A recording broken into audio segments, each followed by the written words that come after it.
Tuwa mo. Tuwa din po ba kayo?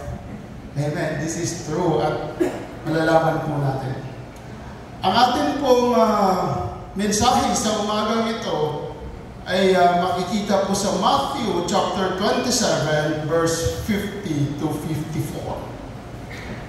At pinamagatan ko po itong aktor. Alam niyo po ba? Sino po nakaalam nito? Napunit na kortina. Nakakatawa, no? May nakita na po kayong napunit na kortina. Ano ba kanipis yung kortina na napunit? Di ba maninipis lang po? Pero kaya natin punitin ng makapal na kortina, mga kapatid? Hindi. Kailangan po natin ng gunting at mga bagay upang punitin ang kortina. But this time, brothers and sisters, as we listen to the word of the Lord, be attentive and lend me your ears. So umagang ito po ay makikita sa tatlong aklat ng Gospel, the book of Matthew, Mark, and Luke. Kung siyasapin niyo po, after po dito, titingnan niyo po ito mamaya, makikita po ito sa book ng Mark 15:38, Luke 23:45, and this one is Matthew 27 verse 51. Sa umagang ito, ang sabi po ng ating mensahe, verse 50, and Jesus cried out again with a loud voice and gave up his spirit.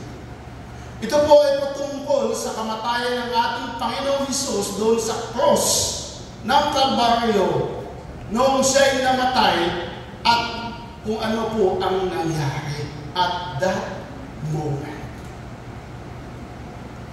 Sabi po sa verse 51, and behold, the veil of the temple was torn into two.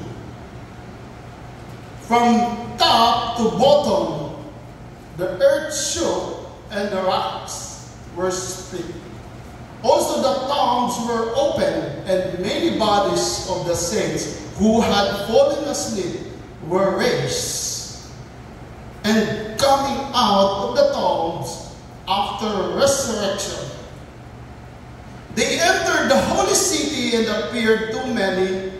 Now as for the centurion and those who were with him, keeping guard over Jesus, when they saw the earthquake and the other things that were happening, they became extremely frightened and said, truly, this was the Son of God.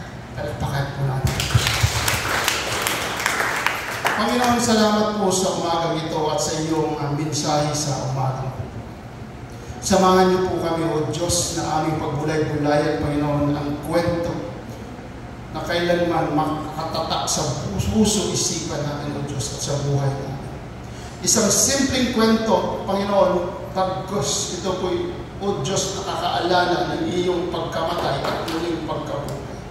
Salamat sa iyong salita na ito, O Diyos, nawa muli po aming maintindihan, manamnaman, Panginoon. Amin pong malasahan, O Diyos, ang iyong salita na ito, O God, as we continue to meditate and read this, Lord, along these words, Panginoon, sa bawat words, Lord, na aming pag-uusapan, be with us, Father God. We thank you, Holy Spirit, samahan po kami sa umagang ito hanggang sa aming pagtapos sa pangalan ng iyong buktong na anak na si Jesus. Amen. Brothers and sisters, gaya na po ng sinasabi natin, ang kwento po ng buhay ng Panginoong Hesus ay madami pong nakasaksi, especially nung time po na siya po ay ipinako sa krus. Ang sabi nga po ng ating mensahe, there were three, the Gospel books, as we said last 2 weeks ago, were Mark, Luke, Matthew, and John. But dito po si John ay hindi po nakita dahil si John po at that time, he was with Jesus on that cross of Calvary. Sabi po dito, Nung muling sumigaw si Jesus ng malakas at siya'y nalagutan ng hininga. When Jesus was about to give up His spirit, mga kapatid, ano po ang naramdaman ni Jesus? Grabe po ang kanyang naramdaman. Amen. Think about the cross at the Calvary right now. Isipin nyo, He was on the cross, He was beaten, He was crushed. Itinusok. Lahat po na nangyayari, lahat po na sugat ay natamo niya, mga kapatid, when He was to give up His life, huling hininga niya, siya po ay sumigaw ng malakas. Amen. At that moment, brothers and sisters, the Calvary is outside the gate, outside the Jerusalem. The temple is inside the Jerusalem perimeter. But you know what? Anong nangyari? The veil na pinag-usapan natin, the veil was torn apart. Pakibalik mo dyan yung picture. Brothers and sisters, when He was about to give up His spirit to the Lord, to submit that it is done and it is finished, ito pong kortina na to, this is only for an illustration, this is not an actual curtain as may say, but brothers and sisters, nahati po sa gitna. And to tell you honestly, though the Bible did not say the thickness of the curtain, but as they study, the thickness of that curtain is almost 4 inches. Ano po kalapad ang 4 inches? 4 na pulgada. Diba? Mga halos ganito po. 4 inches. Diba? The thickness of that veil is 4 inches. Sa palagay po ba natin, mga kapatid, kaya po yan hatiin ng tao. And that veil is 13 meters long. 13 meters long, ibig pong sabihin, 4 na palapag po ang kanyang taas. And you know what? For your information, as they studied this, mga kapatid, halos 300 katao ang naglalagay nito habang ikinakabit. This is not a joke, at mga kabayo po ang sakay. But at that time, brothers and sisters, ang sabi po dito, the curtain was ripped and torn apart. Why? Bakit, mga kapatid? Titignan po natin. Long ago, balikan po natin ang history para po maintindihan natin. Sino po ang nakakaalam ng tinatawag na tabernacle? Tabernacle is a place where they worship God, or it is a church wherein ito po ay pwedeng bitbitin, pwede pong ikabit. Excuse me. Ito po yung tabernacle. Yun. Ito po yung tabernacle. Ito po. The tabernacle ay pag inaral po natin sa Exodus, ito po, ang bawat poste pong ito ay mayroon pong detalyado. Bawat po nakalagay doon ay detalyado. This is the tabernacle in the Old Testament. Mga kapatid, makinig po kayo, please. Maganda po to. Kasi, madadala niyo po ito at makikwento sa iyong mga anak at sa mga susunod na gusto niyong kwento. Maganda po ito. Pakinggan niyo.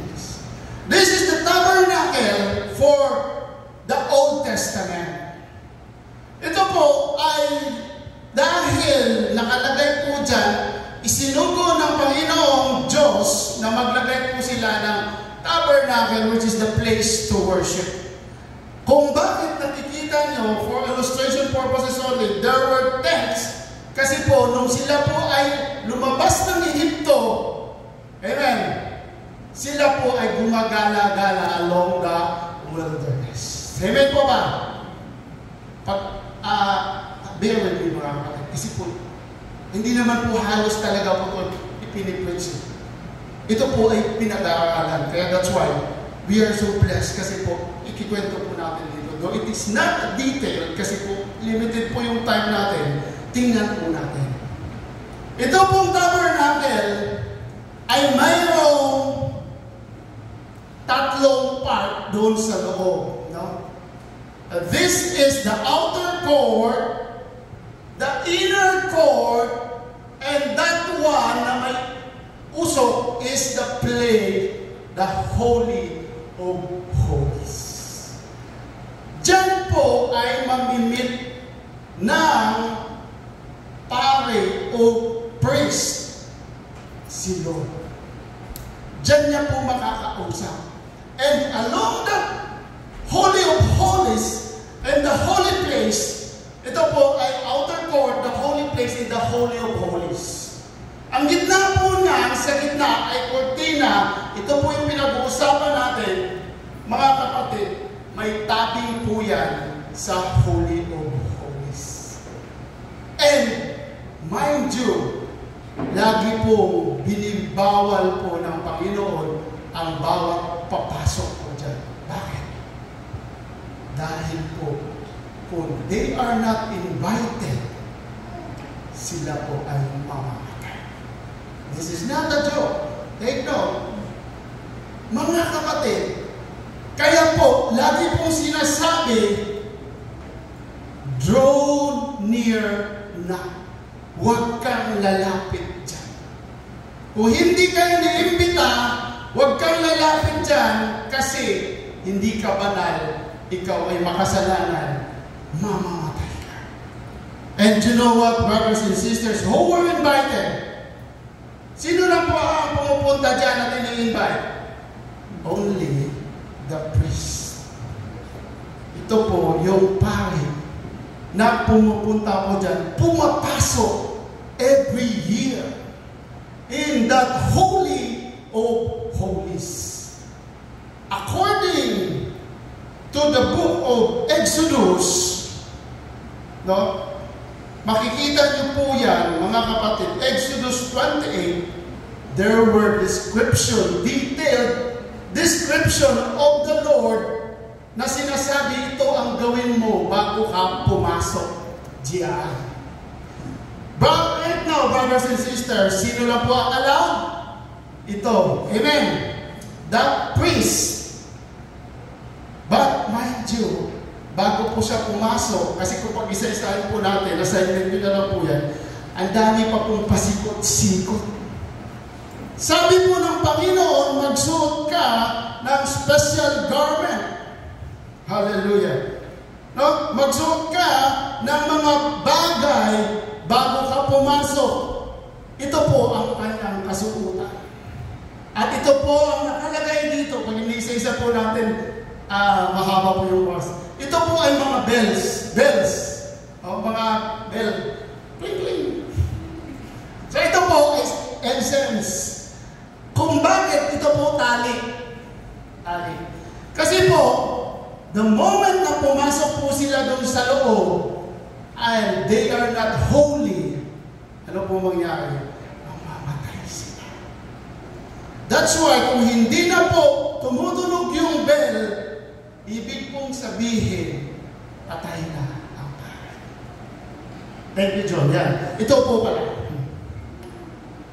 And, lahat po yan, detalyado, nakalagay po yan sa Exodus 20. Brothers and sisters, sa labas po yan, before the curtain and the tabernacle, sa loob ng Holy of Holies, cortina po ito, cortina, mayroon po dyan sa labas. Nakikinig lang po kung gumagalaw pa kasi ang bell po ay nag-ring. Habang naglalakad po siya, tumutunog yung bell, ibig sabihin buhay pa po siya.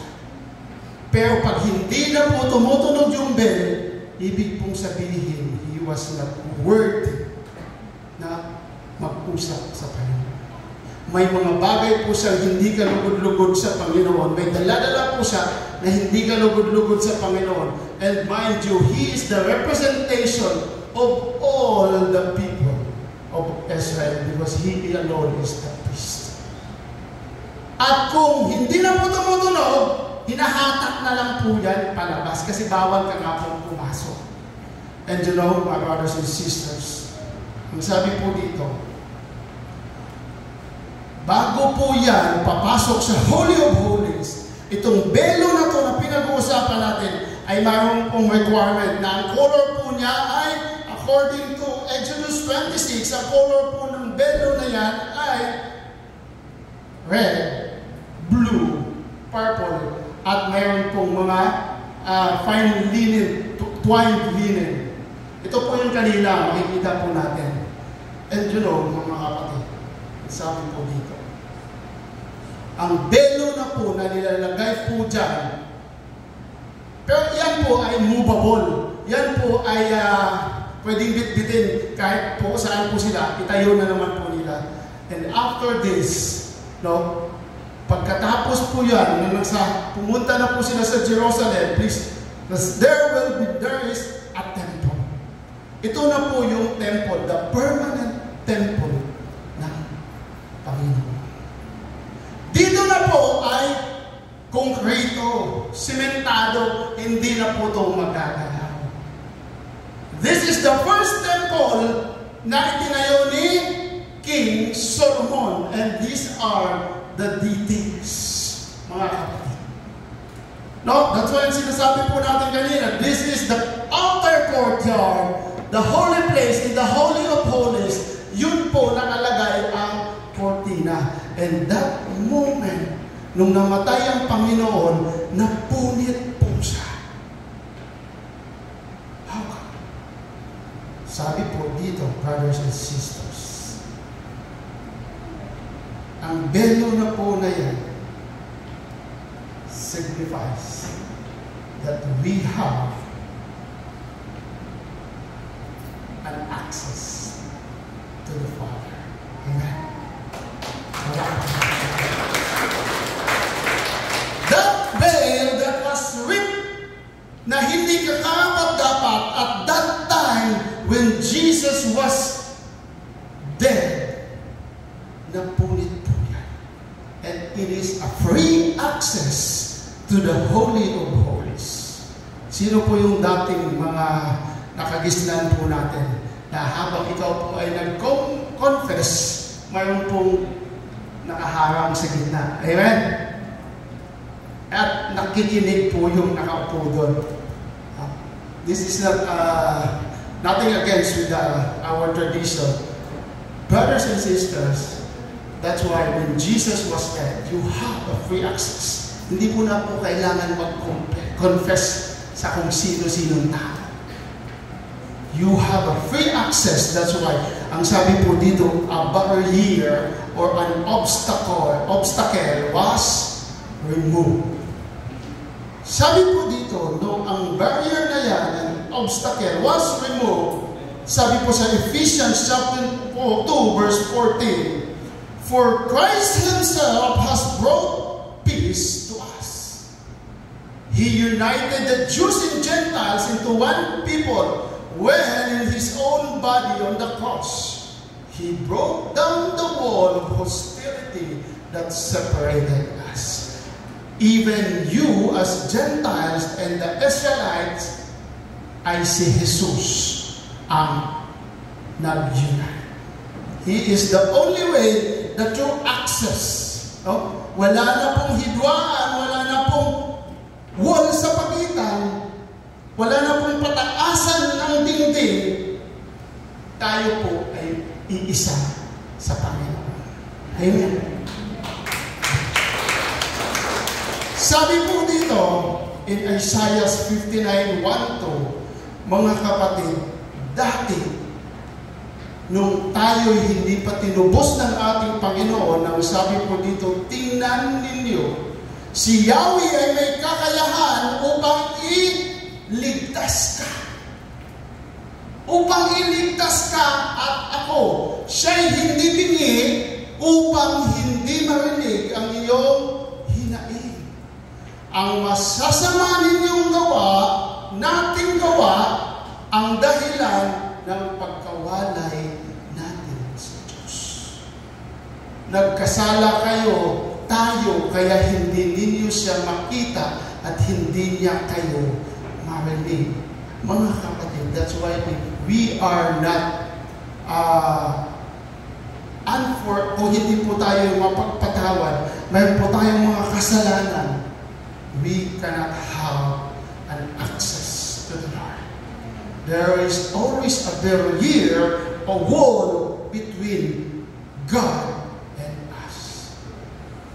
That's why kailangan po natin magpalinis sa Panginoon. Kailangan po natin humingi ng tawad upang tayo ay karapat-dapat, because our God is holy. He requires us to be holy. Amen. Taas ang mga kamay ng mga holy anak ng Diyos. Amen. Hallelujah. Woo! Thank you, Lord. And you know, brothers and sisters, this event, nung namatay po ang Panginoong Jesus sa krus, nung He is about to give up His life, and the God the Father was nakikita po ng Diyos Ama ang sitwasyon ng Panginoon. Amen. Hindi po pwedeng hindi.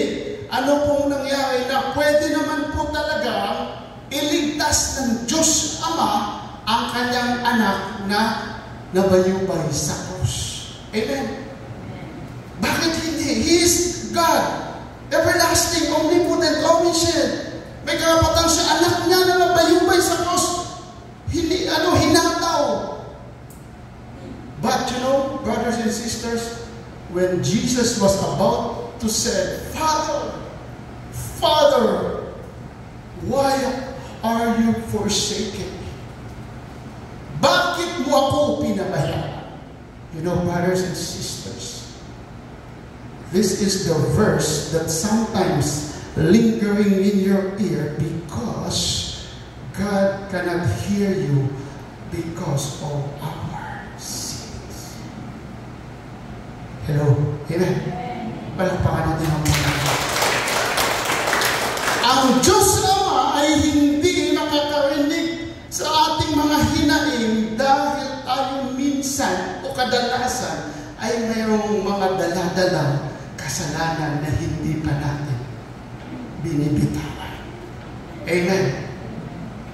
That's why when Jesus said, why are you forsaken me? Alam ko, in a click, lahat po tapos na. But since Jesus was about to gather all our sins at that time, God cannot hear Jesus because of the sin covering identity.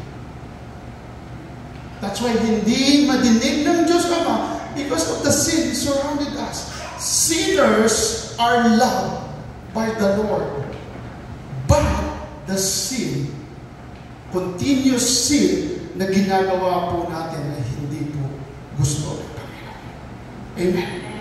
Palakpakan natin ang Panginoon.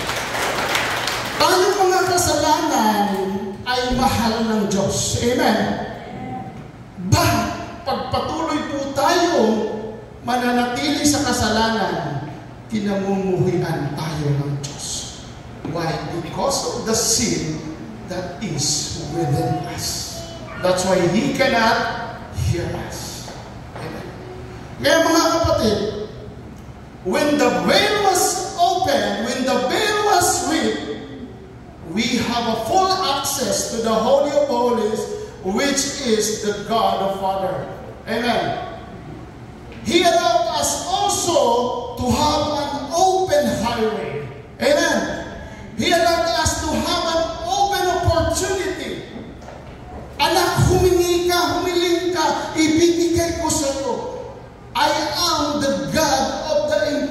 impossible and possible. Hindi napapasayo kasi hindi ka humihiling. Guilty. Amen? Hallelujah. That's why, when the veil was torn, He gave us an open heart. Sabi po ng Roma, sapagkat napawalang sala na tayo sa pamamagitan ng ating pananampalataya, mayroon na tayong mapayapang ugnayan sa Diyos sa pamamagitan ng ating Panginoong Hesus-Kristo. Sa pamamagitan ng pagsampalataya kay Hesus-Kristo, tinamasa natin ang kagandahang loob ng Diyos. At tayo'y nagagalak dahil sa pag-asang tayo'y makakabahagi sa Kanyang kaluwalhati. Amen. Hallelujah! Woo! Napakaganda po ng salita ng Panginoon. Mga kapatid, we as Christian, amen. Sino po ang Christian dito? Hindi lang po si Brother Christian at saka si Brother Christian. Dalawa po yung Christian natin. Sino po ang Christian dito? Amen. Parang yung iba ayaw tumaas. Siguro, alam niyo po ba ano kong kwento? Kasi po, ang Christian po na term, sometimes meron pong problema. You know what? The meaning of Christian? Christ, I-A-N. I am nothing without Christ. Amen? Palakpakan natin ang Panginoon.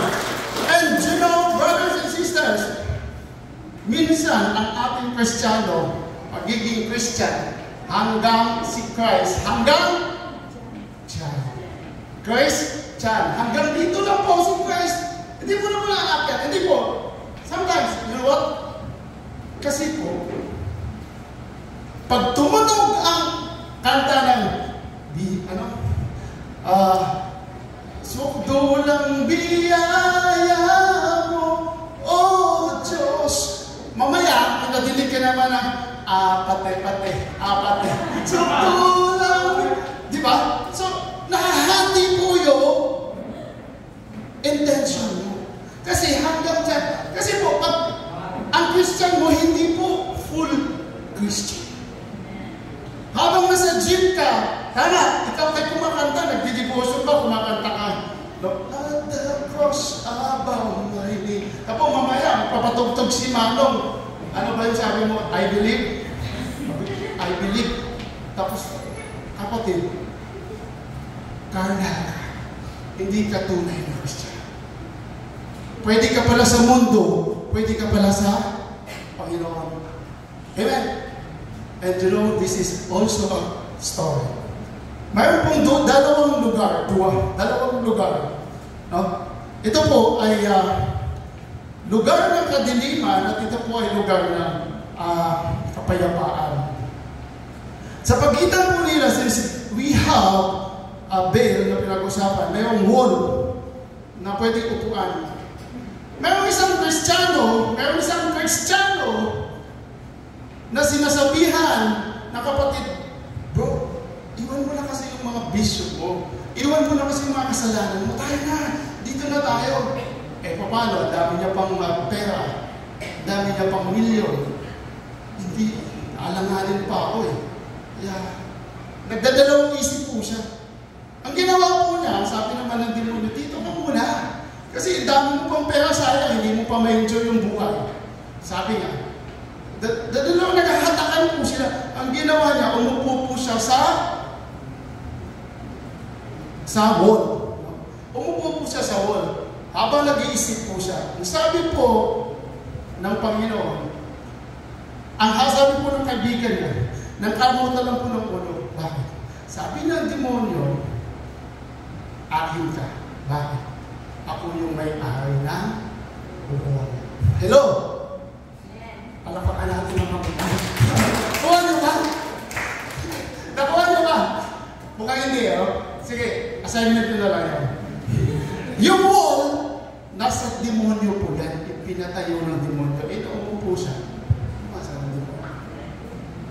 Kaya mamili ka, kapatid. Mag-ingat ka. Sometimes you are seated at the wrong place.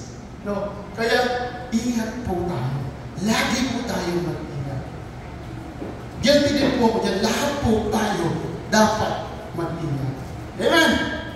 So, thank you, Lord. Ang sabi po dito, we as a Christian, a son of God, we have a certain advantages. Amen?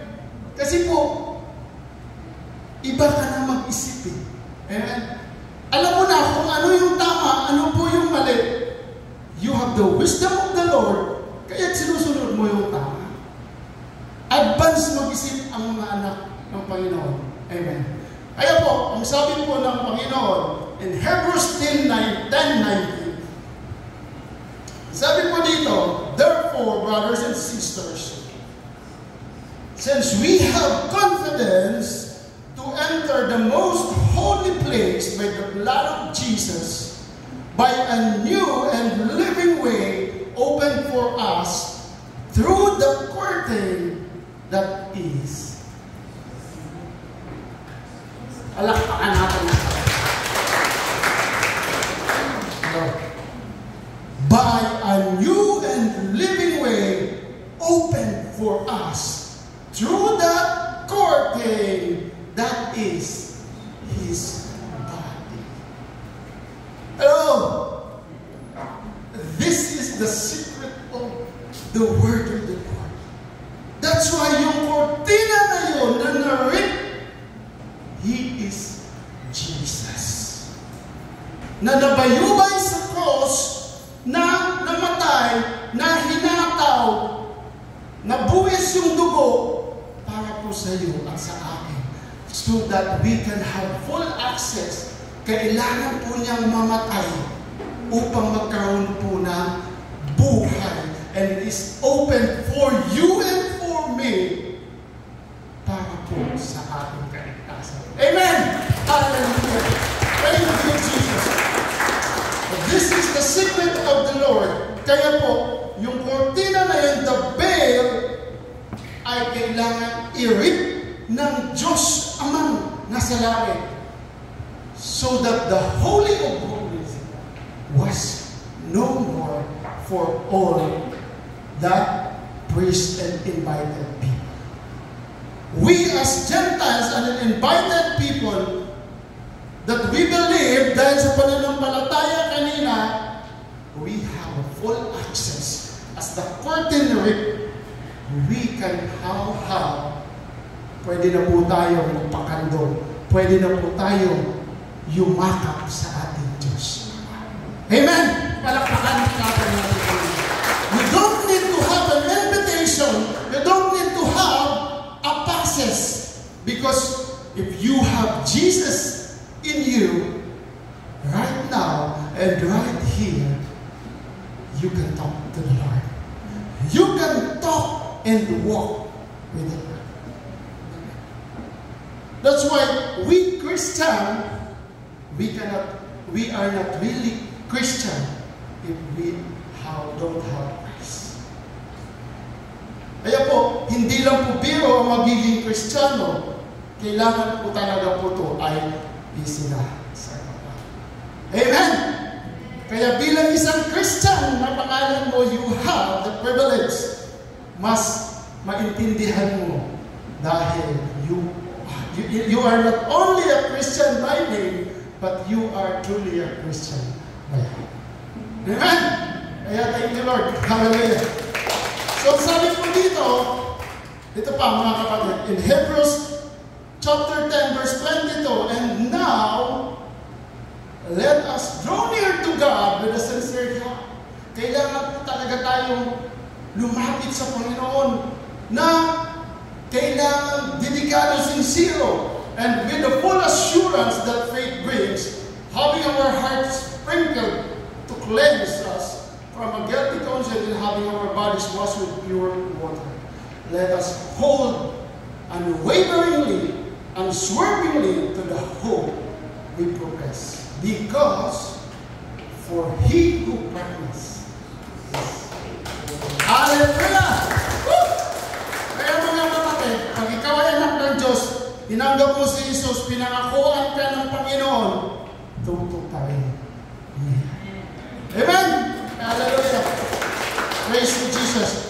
And you know, sabi po dito, that's why we can now hold on unswervingly because God that who promised us, He is faithful to fulfill.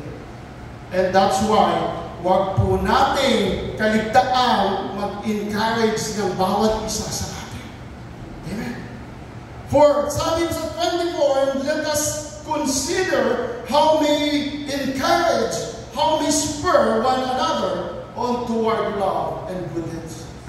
Not giving up meeting together like this, as some are in the habit of doing, but encouraging one another, and all the more na nakikita na natin na malapit na ang pagbabalik ng ating Diyos na nagpromesa sa atin. Amen!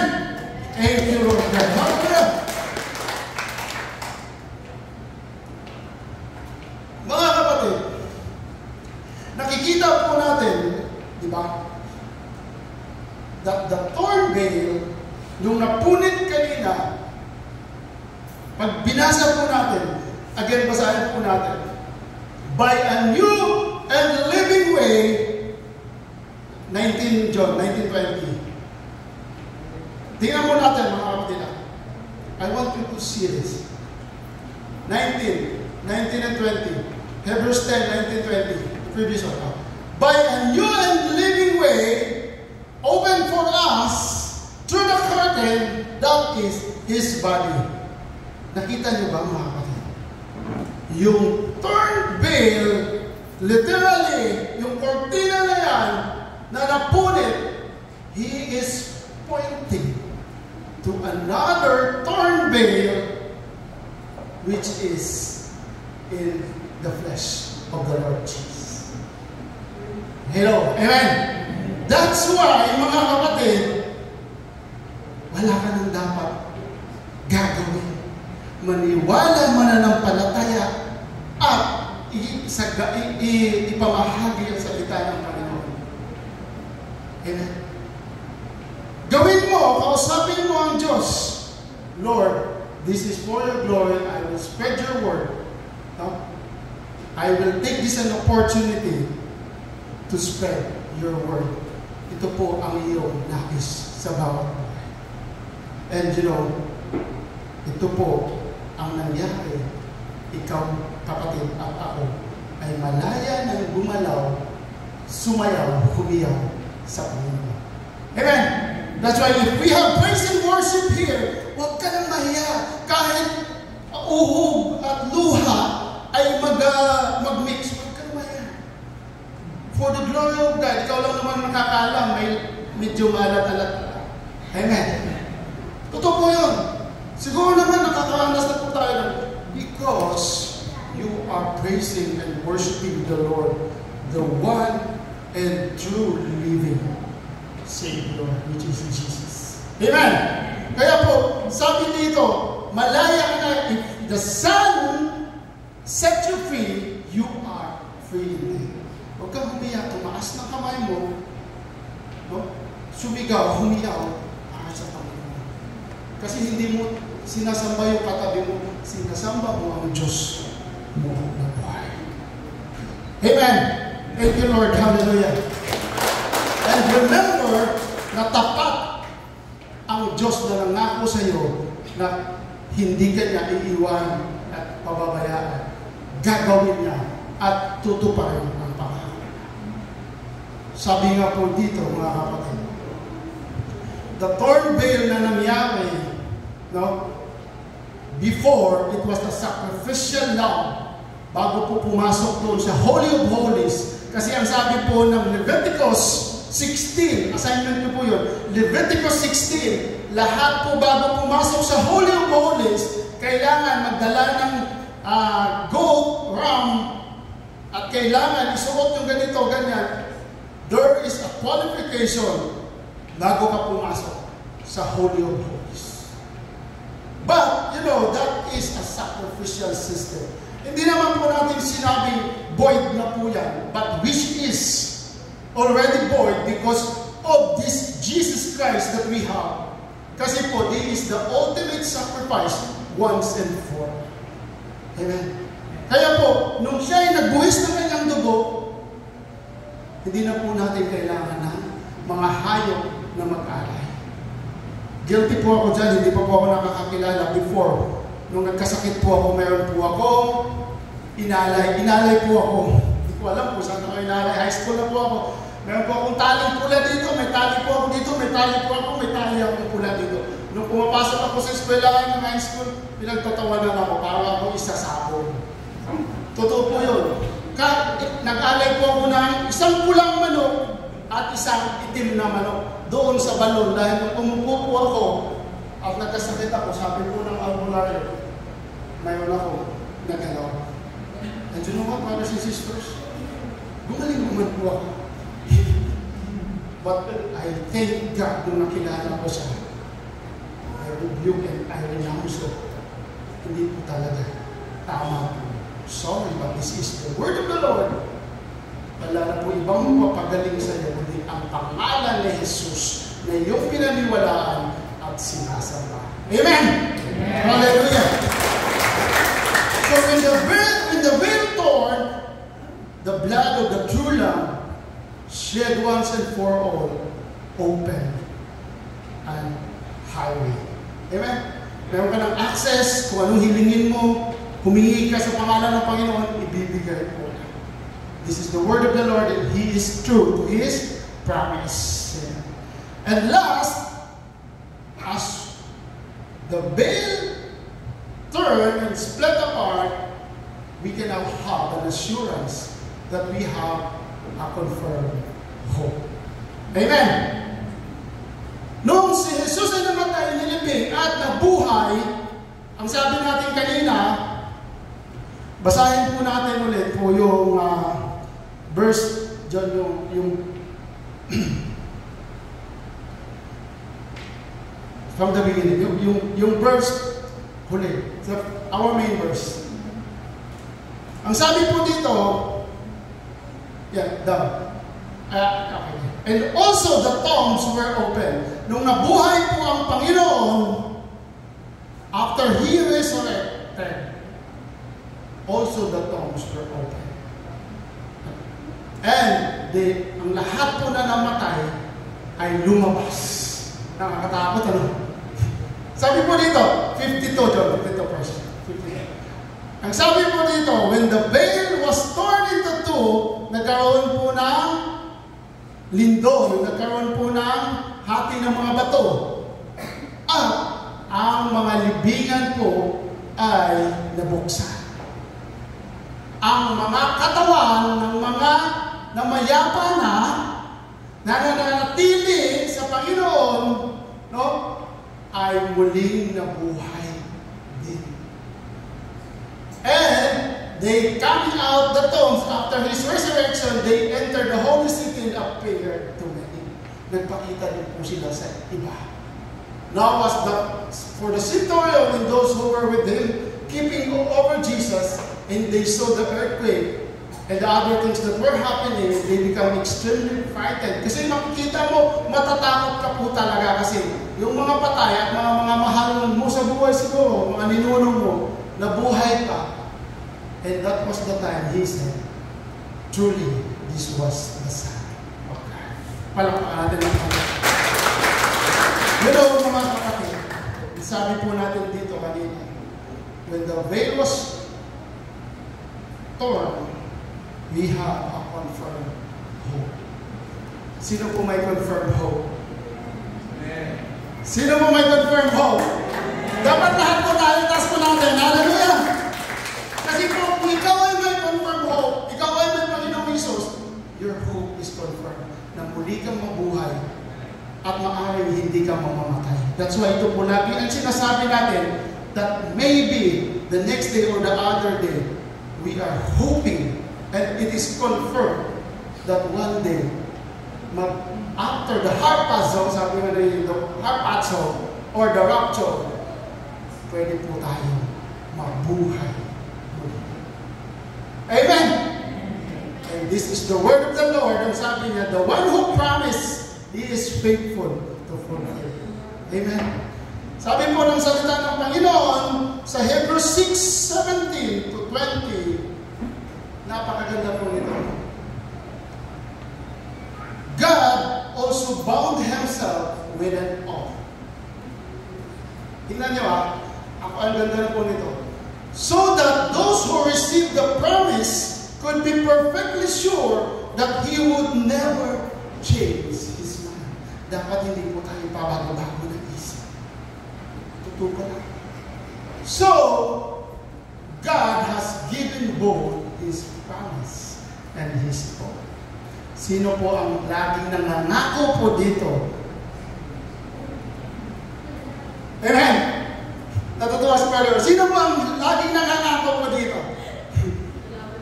Lahat po? Of course, tayo po guilty. Sometimes, maaari po lagi po tayo nangangako at hindi po natin tinutupad. Kaya po napakaganda po ng salita na to. Ibahin niyo si Lord.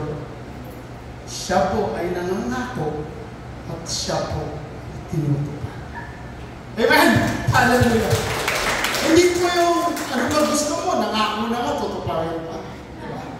But our Lord, our God and Savior, He can do both. His promise and His oath ay pwede.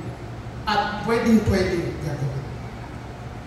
These two are unchangeable because it is impossible for God to lie.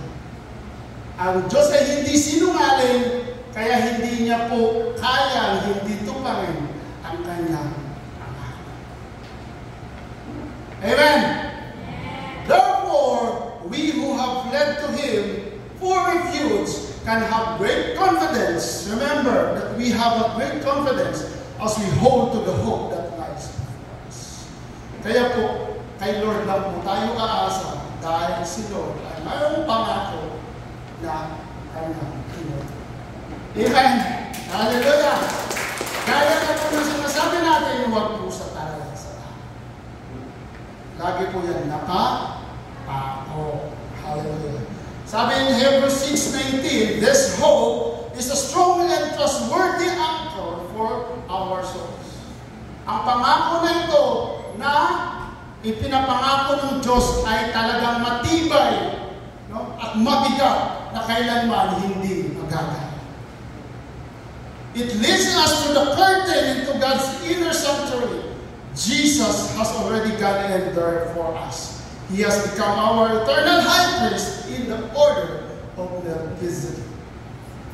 Pag sinerge po si Melchizedek, he is somewhat like God, Jesus Christ. But he is not Jesus Christ, he is an order. Kasi po, wala din po si Melchizedek. According to Bible, tatay, nanay, nakita lang po siya sa gilid. As what pinag-aaralan po natin sa Bible study, nagiging priest po siya at the same time, he became a king. Pag-aaralan niyo po ang buhay ni Melchizedek. Yan po ay napakaganda. Brothers and sisters, in 1 Corinthians chapter 15, verse 58, therefore, my dear brothers and sisters, stand firm. Huwag tayo magpatinag. Let nothing move you. Minsan, kahit na nagagalaw-galaw na po tayo, sabihin, hindi po tayo magpapatinag. Si Lord po ang ating kalsot. Kalsot na ano? Anchor. Always give yourself fully to the work of the Lord because you know that your labor in the Lord is not in vain. Kaya nga po, please. Kahit ako, guilty din ako. Kaya lagi ko po iniisip po yun. Na kung ako po ay magsiserve kay Lord, I will make sure na it was done it before. Hindi na po ako ulit babalik sa sira. Ang hirap po bumalik ulit sa sira. Gagabang ka muna bago ka po patuloy-tuloy na babalik. Huwag mong sayangin ang mga bagay na ibinigay mo na kayo. Amen. Although this word of the Lord says your labor in the Lord is not in vain, your labor for the glory of God, but it is if it is a labor for your own good, I may say sorry, brothers and sisters. Sunog po yan pagdating sa langit. Kahit ano pong gawin natin, sunog po yan. Because at the end of the day, when we are in heaven, because we are citizens of heaven, amen? If we are in heaven, a fiery eyes of the Lord test our own deeds. Titingnan po yung ating mga gawa dito sa lupa. Kung may natira, it will become good. Pag walang natira, sunog po na. Kaya po huwag po tayo talaga magmamalaki. What we have, labor is only for God's glory. At huwag po nating sayangin na masayang ang mga panahon na ating pinagkakabalahan para sa Panginoon. Sikapin po natin. This is all for us. Brothers and sisters, sabi po dito in Mark 9:23-24, malapit na po tayo. Everything is possible for one who believes. Kaya nga po kung maniniwala ka, sabi nga, sa mga bagay na hindi nakikita pero ikay naniniwala, I do believe that sometimes, Lord, help me to overcome my unbelief. Humingi ka ng panalangin. Makakaya po natin yan dahil si Lord lang ang nagbibigay ng tulong sa ating isa. Alam ko mayroon tayong kanya-kanya problema, mga pinagdaanan, but only God can relieve us. Amen. You know what, brothers and sisters, a confirmed hope, gaya nga po ng sinasabi natin, is just like an anchor. Sino po ang mga seaman dito? May seaman po dito. Amen. Mga seaman po dito na nakasakay sa barko, ito po, ang barko na to ay may angkor. May angkor. Napakabigat po to. Tama nung Bennett. Napakabigat po tong angkor na to. Hello? And you know, sometimes, this angkor na meron ka at meron ako, pagbanayan pong panahon ay wala po sa atin. Amen? Nakuha ba natin? Amen? Ang angkla mo at angkla ko, which is only Jesus, pagbanayan ng panahon, pag walang alon, pag walang bagyo, wala. It's useless. Walang silbi. Nakuha pa ba natin?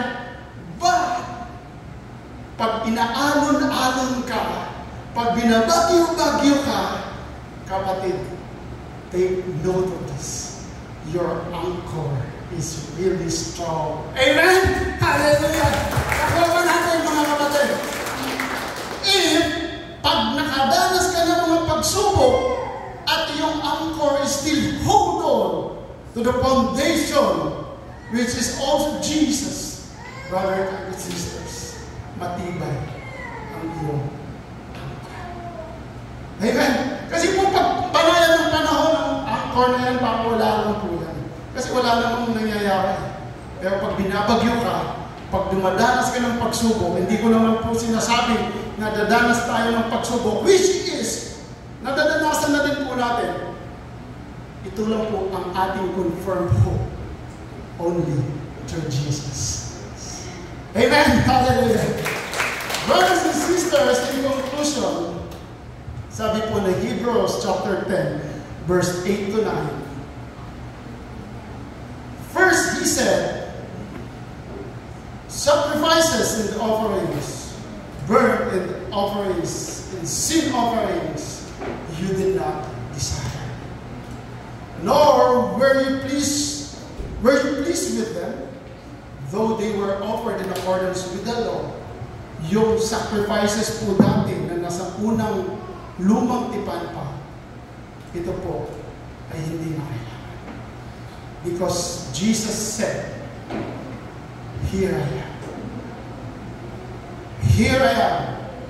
I have come to do your will, Lord. Jesus on the cross. Think about this. Close your eyes. Can you close your eyes? And think about Jesus on the cross. Jesus said on that moment that he was about to give up his life, and submit to God the Father. He said, "Here I am. I have come to do your will." Father, he said, "This is my life. I will establish what the first and the law that was given by Moses. And by that will, we have been made holy through the sacrifice of the body of Jesus Christ, once and for all." Brothers and sisters, Jesus on the cross of Calvary, he is in his shivering. Nanginginig po siya at malapit na po siyang mamatay, and he is willing to give his life to the Father because of no less than your sin and my sin. Amen. That's why, brothers and sisters, huwag na tayo magpatumpik. This is not the time. This is not only para po sa mga bagay na ating hinailing, kundi para po sa buhay natin. Huwag po natin salamat. I talked to the Lord last night, and He said,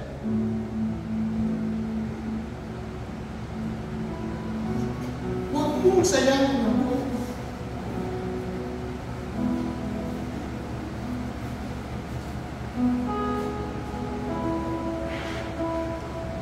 Huwag mong bigyan ng pagkakataon ng mga bagay na humahata sa iyong pananampalataya sa akin. Sabi ng Panginoon, malapit na akong dumating, pag-antay ka. Tayo po'y tumayo.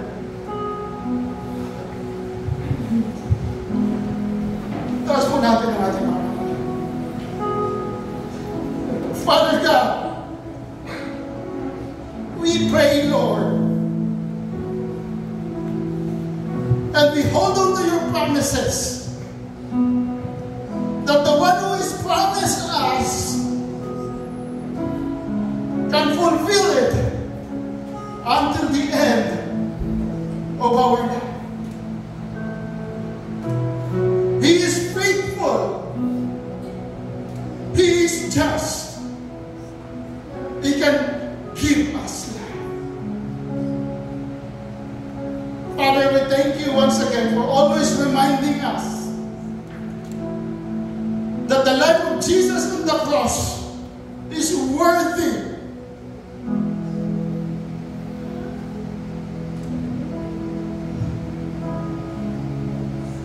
Kami, Panginoon, na hindi ka dapat pagkus inako mo ang aming mga kasalanan. Patawad.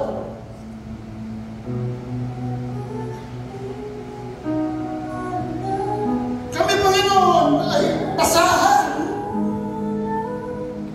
at dinampot mo, inugasan, nilinis, kapuling ginamit para po sa iyong kapulitan.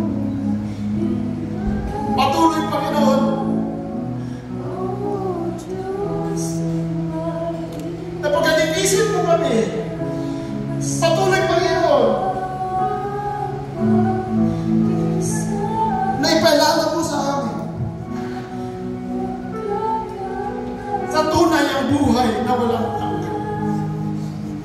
Ayaw po namin, Panginoon, na magsisi sa bandang